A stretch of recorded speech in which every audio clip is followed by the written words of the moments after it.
अज़ीज़ दोस्तों, अस्सलामुअलैकुम वरहमतुल्लाहि वबरकातुहू। आज के इस वीडियो में हम आपको हज़रत अय्यूब अलैहिस्सलाम का मुकम्मल वाक़या बयान करेंगे और आपको सुनाएंगे।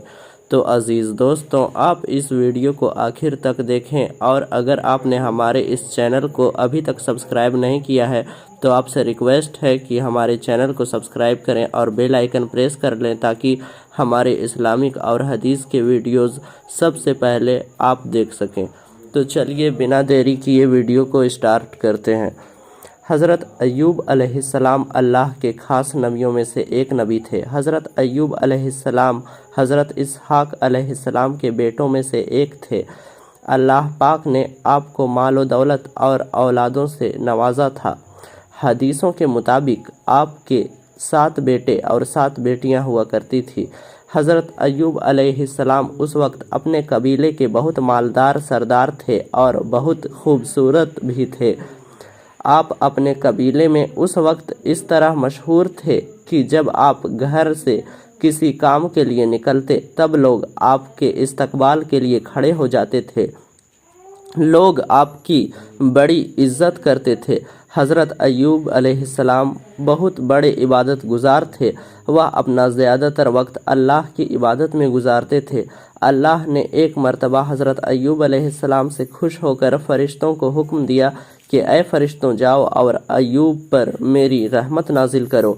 उस समय शैतान इब्लीस को आसमानों पर जाने की छूट थी। इब्लीस ने जब फ़रिश्तों को जाते देखा तो रोककर कहाँ जाने की वजह पूछी, तो फ़रिश्तों ने उसे बताया कि अल्लाह पाक के हुक्म से वह हज़रत अय्यूब अलैहिस्सलाम पर अल्लाह पाक की रहमत नाजिल करने के लिए जा रहे हैं।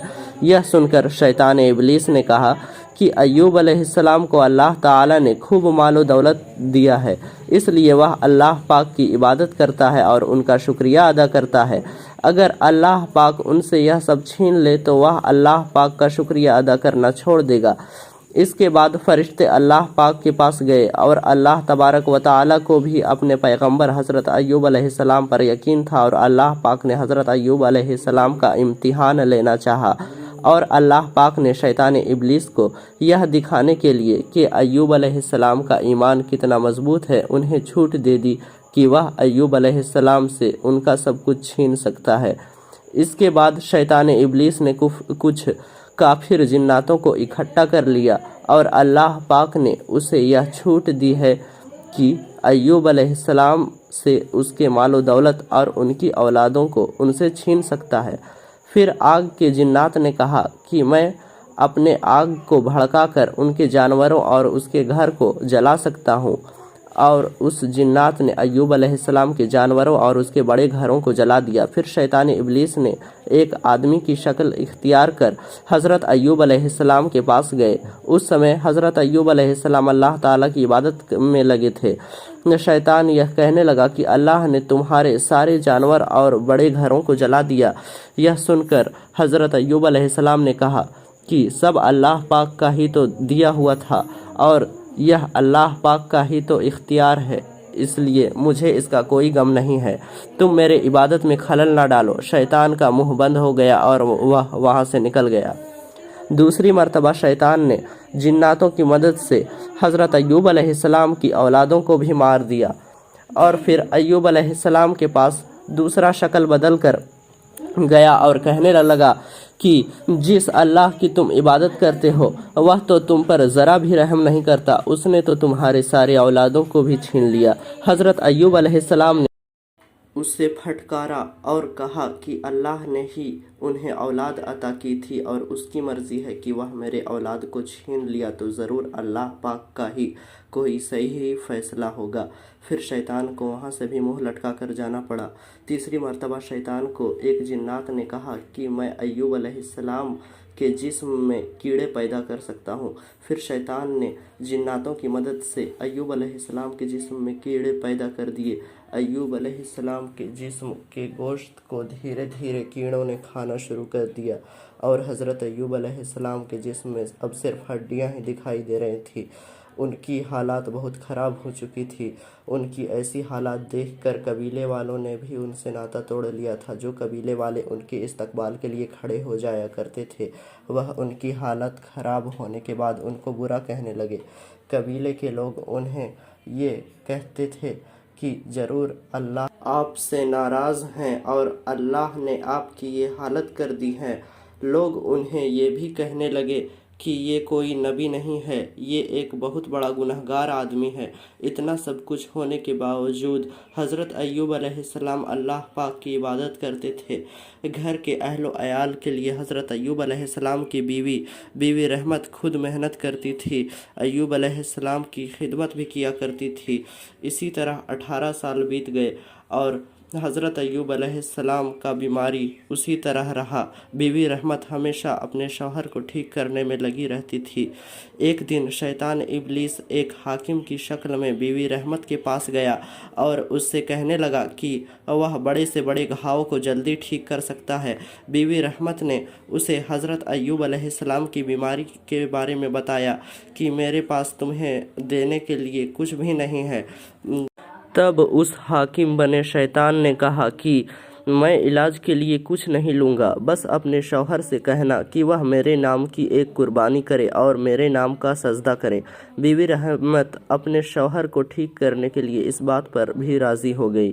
جب بیوی رحمت حضرت ایوب علیہ السلام کے پاس جا کر ان سبھی باتوں کو بتاتی ہے تو حضرت ایوب علیہ السلام کو معلوم ہو جاتا ہے کہ وہ شیطان ہی تھا۔ پھر حضرت ایوب علیہ السلام بیوی رحمت کو ڈانٹتے ہوئے کہتے ہیں کہ تو اس شیطان کے بات میں آ کر اللہ پاک کے علاوہ کسی اور کو سجدہ کرنے پر راضی ہو گئی۔ مجھے ٹھیک ہونے دو، پھر سب سے پہلے تمہیں 100 کوڑے ماروں گا۔ یہ کہہ کر حضرت ایوب علیہ السلام نے بیوی رحمت کو گھر سے باہر نکال دیا۔ تب اس کے بعد حضرت ایوب علیہ السلام نے اللہ تعالیٰ کی بارگاہ میں ہاتھ اٹھا کر یہ دعا پڑھی، رب انی مسنی الضر وانت خیر الراحمین، جس کا ترجمہ ہے اے اللہ مجھے تکلیف ہے اور تو رحم کرنے والا ہے۔ لیکن اس دعا میں حضرت ایوب علیہ السلام نے اللہ پاک سے یہ کہا کہ اے اللہ مجھے تکلیف ہو رہی ہے کہ یہ لوگ تمہارے شان میں گستاخیاں کر رہے ہیں اور تو ارحم الراحمین ہے، تو انہیں سبق سکھا دے۔ یا اللہ تو انہیں دکھا دے کہ تو شفا کیسے دیتا ہے۔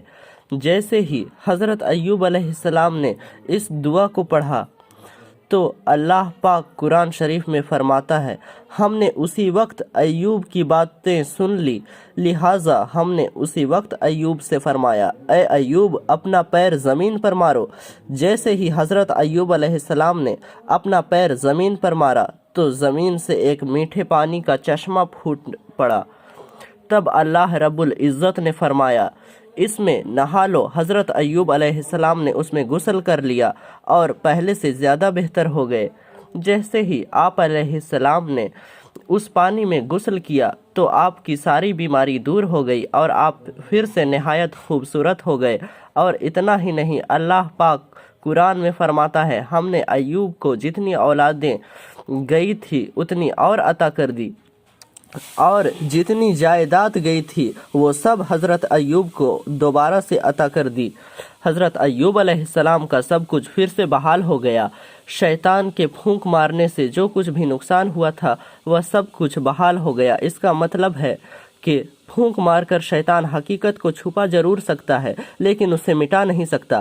بیماری سے ٹھیک ہونے کے بعد حضرت ایوب علیہ السلام بیوی رحمت کو ڈھونڈنے نکل گئے، کیونکہ حضرت ایوب علیہ السلام بیوی رحمت کو گھر سے باہر نکال دیا تھا اور یہ قسم بھی کھا لی تھی کہ جب میں ٹھیک ہو جاؤں گا تو سب سے پہلے تمہیں 100 کوڑے ماروں گا۔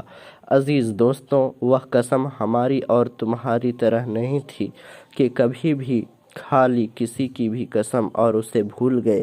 عزیز دوستوں، ایک بات یاد رکھنا، قرآن شریف میں ہے کہ اگر کسی کی بھی قسم کھاؤ اور اسے اگر ادا نہیں کیا تو 10 مسکینوں کو کھانا کھلانا ہوگا یا پھر 3 روزے بھی رکھنے ہوں گے۔